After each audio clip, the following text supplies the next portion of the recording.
8 edition chapter 1 algebraic fractions and formulae question number 3 part A. यहाँ हमारे पास part A में दो टर्म है और डिवाइड में भी हमारे पास दो टर्म है। तो जैसे कि क्वेश्चन नंबर 2 में हमने देखा था कि हम वहाँ से कॉमन लेते, अगर हम यहाँ देखें तो यहाँ पर से इन दोनों में से कोई भी चीज़ कॉमन नहीं है और यहाँ से भी कोई चीज़ कॉमन नहीं है। बट यहाँ पर जो है ए की पावर 1 है, इसका मतलब यहाँ कोई पावर नहीं, इसका मतलब 1 है, तो ये लीनियर है। और यहाँ पर हमारे पास स्क्वायर है डिनोमिनेटर में, तो यहाँ पर और दोनों टर्म जो है वो हमारी परफेक्ट स्क्वायर है। तो यहाँ पर हम अपनी आइडेंटिटी अप्लाई करेंगे और यहाँ पर हम फैक्टर्स बनाएंगे ताकि ये लीनियर फॉर्म में आए, फिर इसको हम कैंसिल करें। तो सबसे पहले हम यहाँ इसको स्टार्ट करते हैं 2a प्लस बी डिवाइडेड, यहाँ हमारे पास आइडेंटिटी अप्लाई होगी a square minus B square होता है a प्लस बी और a माइनस बी। हमारे पास क्वेश्चन में है 4a का स्क्वायर माइनस बी का स्क्वायर, यानी कि 2a का होल स्क्वायर माइनस बी का होल स्क्वायर। तो हमारे पास ब्रैकेट में क्या टर्म आई, यानी 2a प्लस बी, एक बार प्लस में लिखेंगे और एक बार हम इसको माइनस में लिखेंगे। तो यहाँ पर हमने क्या किया, ये लीनियर था और यहाँ से कोई चीज़ कॉमन नहीं थी, तो हमने इसको एज इट लिख लिया और यहाँ पर हमने अपनी आइडेंटिटी अप्लाई की 2a का होल स्क्वायर माइनस बी का होल स्क्वायर, क्योंकि ये दोनों परफेक्ट स्क्वायर है। जब परफेक्ट स्क्वायर होता है और दो टर्म है तो यहाँ हमारी जो आइडेंटिटी है दो टर्म में, तो ये वाली अप्लाई होती है। a square minus B square equal होता है a प्लस बी और a माइनस बी। यहाँ हमारी फर्स्ट टर्म क्या है 4a स्क्वायर, तो जब हम इसका परफेक्ट स्क्वायर निकालेंगे तो 2a आएगा ब्रैकेट में और यहाँ b स्क्वायर का b आएगा। तो हमारी a टर्म क्या बनी 2a और b टर्म क्या बनी b। तो इसको हमने a प्लस बी यानी 2a हमारी 2a थी और b हमारी b थी, तो एक बार प्लस में लिखा और एक बार हमने माइनस में।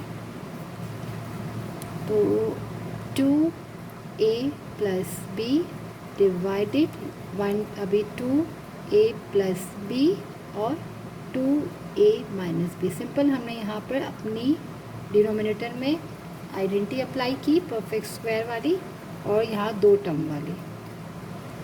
तो अभी 2a प्लस बी और 2a प्लस बी हमारा कैंसिल हो गया, हमारा आया 1 divided 2a minus B answer.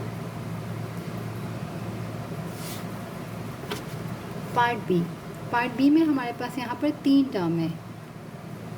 तो अब हमारे पास पहली जो है वो परफेक्ट स्क्वायर है, लास्ट टर्म परफेक्ट स्क्वायर नहीं है। अगर ये परफेक्ट स्क्वायर होती, यहाँ फॉर एग्जांपल यहाँ पर हमारे पास 36 होता या हमारे पास 9 होता या 4 होता, तो यहाँ हम अपनी दूसरी आइडेंटिटी अप्लाई करके फैक्टर्स बना लेते। बट यहाँ हमारा परफेक्ट स्क्वायर नहीं है, तो यहाँ इस कंडीशन में हम क्या करते हैं, हम यहाँ पर मिडिल टर्म ब्रेक करते हैं। स्टार्टिंग में यहाँ कोई नंबर नहीं, इसका मतलब 1 है, तो 1 को अगर मैं 15 से मल्टीप्लाई करूँगी तो 15 ही आएगा। तो यहाँ हम फैक्टर्स बनाएंगे, यानी कि मिडिल टर्म ब्रेक करेंगे 15 के मल्टीप्लाई करें तो 15 आए और एरो सब्ट्रैक्शन करें तो सेंटर वाली टर्म। तो 15 हमारे पास आता है 3 की टेबल में, 3 5 सा 15। अगर मैं बोलूँ 3 को 5 से मल्टीप्लाई करेंगे तो 15 आएगा और 5 में से मैं 3 को माइनस करूँगी तो मेरे पास 2 आएगा। तो c square minus 15d square, तो यहाँ पर हम लिखेंगे 5cd और 3cd। 5 3 ज़ा 15, 5 में से 3 को माइनस करेंगे तो 2 आएगा। तो जब हमें माइनस करना है तो एक साइन हमको प्लस की लगानी होगी और एक हमें यहाँ माइनस की लगानी होगी। कोई क्वेश्चन में यहाँ प्लस है तो बड़े नंबर में प्लस लगा देंगे और माइनस, क्योंकि हम यहाँ सोचते हैं कि एक साइन प्लस लगानी है एक माइनस, तो किस में हम प्लस लगाए और किस में हम माइनस लगाए, हम कंफ्यूज होते हैं। तो सिंपल, अगर क्वेश्चन में आप देख लो यहाँ पर प्लस है तो यहाँ बड़े नंबर में प्लस लगा दो, अगर यहाँ माइनस है तो बड़े नंबर में माइनस लगा देना, ठीक है। डिवाइडेड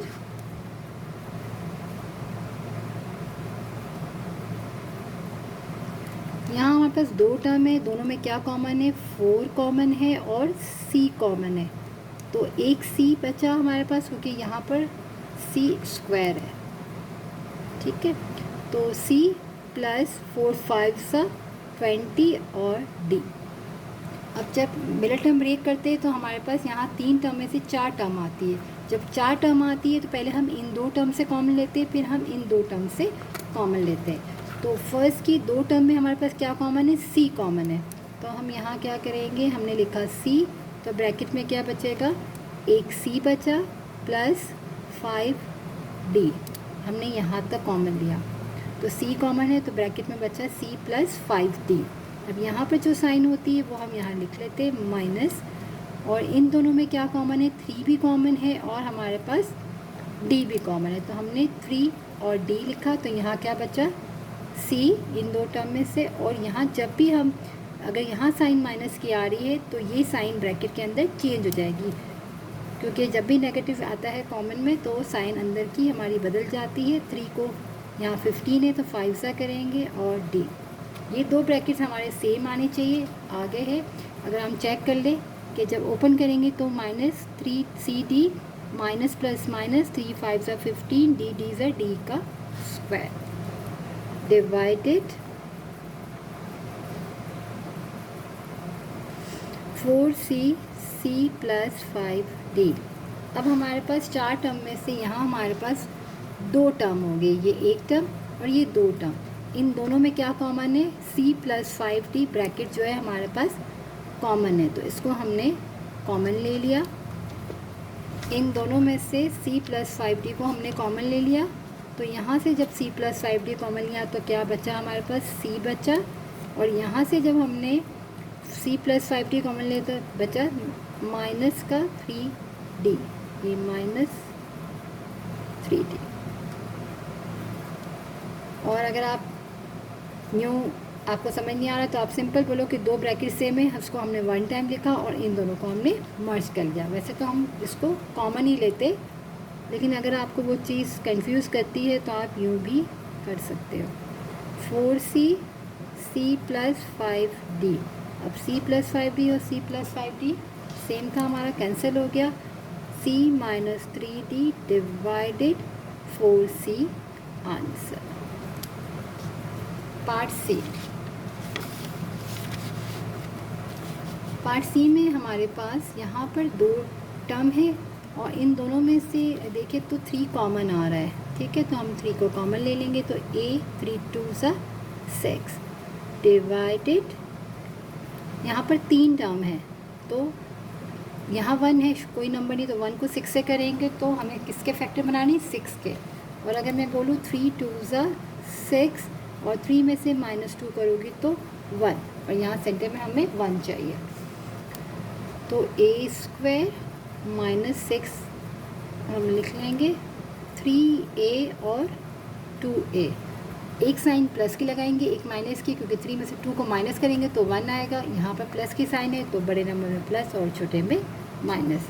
अब 3 टर्म थी, ये 4 टर्म आ गई, पहले इन 2 में से कॉमन लेंगे फिर इन 2 में से कॉमन लेंगे हम, तो हमारे पास यहाँ पर 3a माइनस 2 डिवाइडेड, इन दोनों में से हमने a को कॉमन लिया तो ब्रैकेट में बचा a प्लस 3, हमने यहाँ से कॉमन लिया a, तो ब्रैकेट में क्या बचा, a प्लस 3, और यहाँ पर माइनस साइन है तो हमने ये लिखी माइनस की साइन, और इन दोनों में क्या कॉमन है, 2 कॉमन है, तो a जब यहाँ माइनस आता है तो ये साइन हमारी ब्रैकेट में चेंज हो जाती है, तो माइनस प्लस माइनस 2 3 ज़ा 6। अब ये 2 टर्म आ गई है, तो डिनोमिनेटर में पहले तो हम इसको न्यूमिनेटर वाले को लिख लेते हैं। अब इन 2 टर्म में से क्या कॉमन है, a प्लस 3 दोनों में कॉमन है तो हमने कॉमन ले लिया a प्लस 3।